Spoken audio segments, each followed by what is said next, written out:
Shalom saudara-saudari yang dikasihi Tuhan Yesus.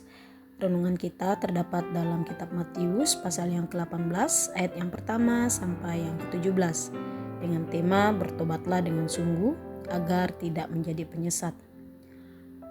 Matius pasal yang ke-18 ayat yang ketiga sampai yang ke-6. Lalu berkata, aku berkata kepadamu, sesungguhnya jika kamu tidak bertobat dan menjadi seperti anak kecil ini, kamu tidak akan masuk ke dalam kerajaan surga. Tetapi barang siapa menyesatkan salah satu dari anak-anak kecil ini yang percaya kepadaku, lebih baik baginya jika sebuah batu kilangan diikatkan pada lehernya, lalu ia ditenggelamkan ke dalam laut. Pada umumnya anak kecil punya sifat rasa ingin tahu yang tinggi.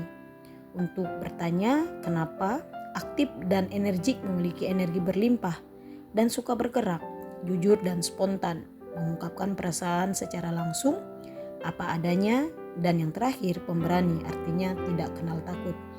Ketika para murid bertanya siapa yang terbesar dalam kerajaan surga, dengan tegas Yesus menyatakan bahwa orang yang terbesar adalah dia yang bertobat dan menjadi seperti anak kecil. Apa yang Yesus katakan sebagai perumpamaan bagaimana seharusnya orang percaya menyikapi hidupnya. Pertobatan adalah kunci ketika kita mau dipulihkan. Tuhan tidak bertanya sudah berapa lama kita mengikuti Dia. Ia juga tidak bertanya seberapa kita rajin ke gereja, memuji Tuhan, bersaksi untuk namanya.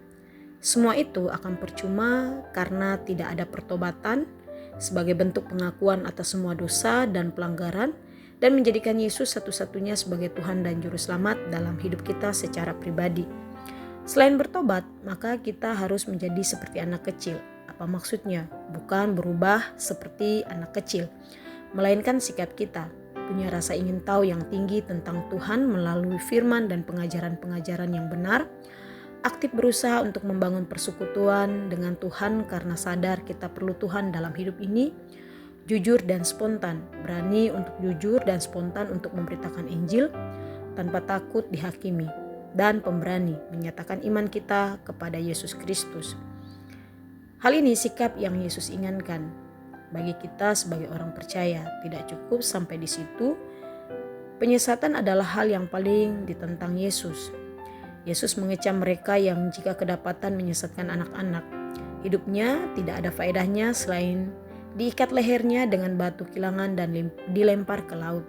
Artinya seseorang yang menyesatkan tidak layak untuk hidup karena ia membawa pengajaran yang tidak sesuai dengan kehendak Allah.